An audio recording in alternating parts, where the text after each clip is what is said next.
안녕하십니까. 고재학의 경제버스 시작하겠습니다. 오늘은 저희 경제버스 TV에다가 제가 새로운 코너를 하나 만들려고 하는데요. 숫자로 읽는 대한민국. 여러 정부 기관이라든가 민간 경제연구소라든가 이런 데서 나온 어떤 통계를 통해서 대한민국의 정치, 경제, 사회, 현실을 보여주는 코너를 하나 신설하려고 합니다. 첫 번째로 준비한 내용은 뭐냐? 술독에 빠지는 여자들이 늘고 있다. 사실 남성들의 고위험 음주율은 계속 줄어드는 추세예요. 그런데 여성 음주율이 굉장히 많이 늘었다. 2023년 기준으로 해가지고요. 알코올 중독증으로 병의원에서 진료를 받은 사람 62,800명이에요. 62,800명인데 표 한번 보실까요? 남자가 75%, 여자가 25%.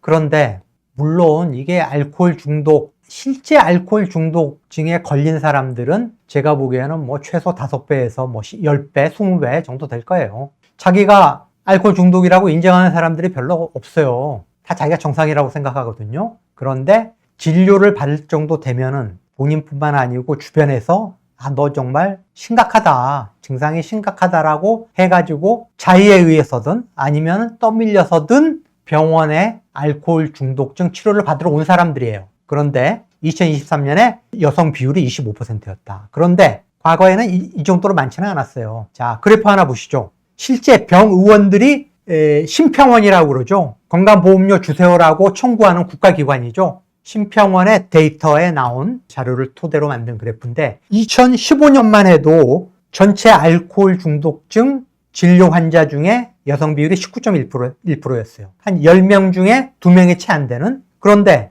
2015년부터 그래프 보시면 알겠지만 급격히 늘기 시작해가지고 2020년에는 22.71%, 그리고 2023년에는 25%까지 올라갔어요. 아직 24년 통계가 안 나왔는데 24년, 25년 25%를 웃돌 것으로 그렇게 추정이 되고 있어요. 그러면은 알코올 중독증 진료를 받는 여성들의 비율이 계속 늘고 있다라고 하는 건 뭘 보여주느냐? 고위험 음주, 이른바 우리가 폭음이라고 그러죠. 폭음을 하는 여성들의 비율이 그만큼 많아졌다라는 이야기예요.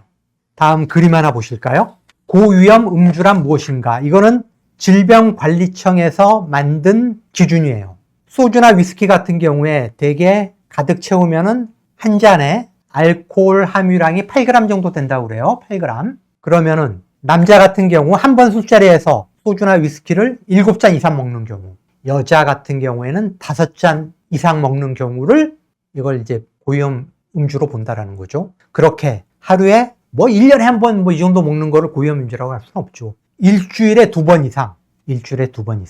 캔맥주로 치면은 350ml 용량의 캔맥주로 치면은 여자는 한 번 술자리에서 3개, 캔맥주 3개 이상, 남자는 캔맥주 5개 이상 먹는 경우를 일주일에 2번 이상 반복적으로 계속 하는 사람, 이거를 고위험 음주를 한다라고 규정을 할 수 있다라는 거죠. 그런데 최근 통계를 보면은 남성들은 거의 20% 가까이 되던 게 점점 줄어가지고 최근에는 한 12% 중반으로 줄었어요. 남성의 고위험 음주 비율이 그렇게 줄었다. 그런데 여성들은 한 10여 년 전 한 자리 숫자였는데 계속 늘어가지고 남성에 근접하는 숫자까지 왔어요. 10%를 지금 웃도는 걸로 추정이 되고 있어요. 표 하나 보시죠. 2022년 기준에 월간 폭음률이에요. 월간 폭음률이 뭐냐면은 제가 아까 보여드린 고위험 음주를 한 달에 최소 한 번 이상 하는 그 비율이 얼마냐.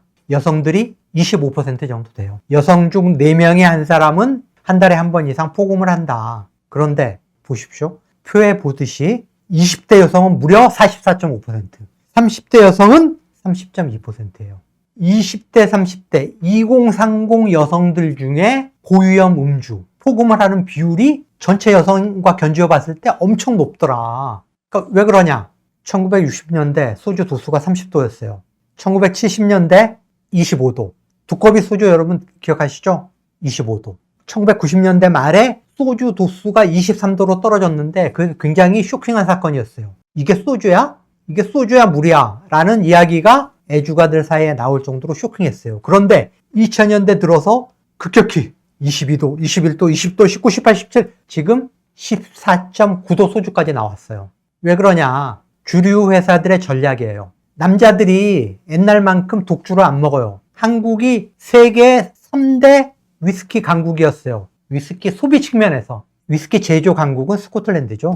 스카치 위스키의 본고장. 그런데 위스키 소비량 기준으로 대한민국이 세계 3위 안에 들었다. 그만큼 한국 사람들이 독주를 좋아했다. 그런데 한국 남성들이 위스키, 소주를 점점 멀리하기 시작하는 거예요. 위스키 소비량이 급격히 줄어들었어요. 소주도 독주를 안 마시니까 도수를 30도, 25도, 23도 쭉쭉쭉쭉 낮춰가지고 지금은 15도 안팎까지 떨어졌어요. 대신에 뭐 와인도 먹고 맥주도 먹고 사케도 먹고 뭐 이런 식으로 이제 주류가 굉장히 다양화했고, 뭐 젊은 친구들은 특히 뭐 회식 문화도 많이 달라졌죠. 그렇게 부어라 마셔라 막 새벽까지 회식을 하는 그런 문화가 사라졌다. 그러다 보니까 주류 회사들이 여성들을 술꾼으로 끌어들이려는 전략을 세운 거예요. 그래서 소주의 도수를 낮추고 과일 소주를 개발하고 이런 식으로 특히 20대, 30대 젊은 여성들을 대거 술꾼으로 끌어들이는 전략을 세웠다. 그리고 여성들이 담배를 피우는 것에 비해서는 아직도 대한민국의 그런 가부장적인 유교적인 그런 문화가 강하다고 봐야 되지 않습니까? 그런데 여성들이 담배를 피우는 것에 비해서는 술 마시는 것에 대해서 훨씬 관대하다. 문화적으로 여성들의 음주를 용인하는, 그러니까 그런 어떤 두 가지 요인이 겹쳐가지고 여성 음주율이 굉장히 많이 늘어났고, 과음을 하다가 알코올 중독증으로 진료를 받는 이런 여성의 비율이 무려 25%까지 늘었다. 자, 그런데 여성들 같은 경우에는 사실 알코올을 분해하는 효소의 분비량이 남자보다 적어요. 그래서 같은 양의 알코올을 섭취할 때 여성들이 훨씬 빨리 취해요. 그리고 그만큼 알코올 의존도도 높아질 수밖에 없다. 그래서 알코올과 관련된 여러 가지 질환, 알코올 중독증뿐만 아니라 알코올성 간염이라든가 알코올성 비만이라든가 그런 알코올과 관련된 질환에 걸릴 위험도 훨씬 높다. 그래서 이런 부분들을 좀 감안하셔가지고 여성들이 음주를 자제할 필요가 있다. 고작의 경제버스에서 새롭게 준비한 코너 숫자로 읽는 대한민국 첫 편을 여러분들한테 보여드렸고요. 제가 준비한 콘텐츠가 유익하고 재미있었다고 판단하시면 좋아요와 구독 부탁드리겠습니다. 다음에 더 유익한 콘텐츠로 여러분을 찾아뵙겠습니다. 고맙습니다.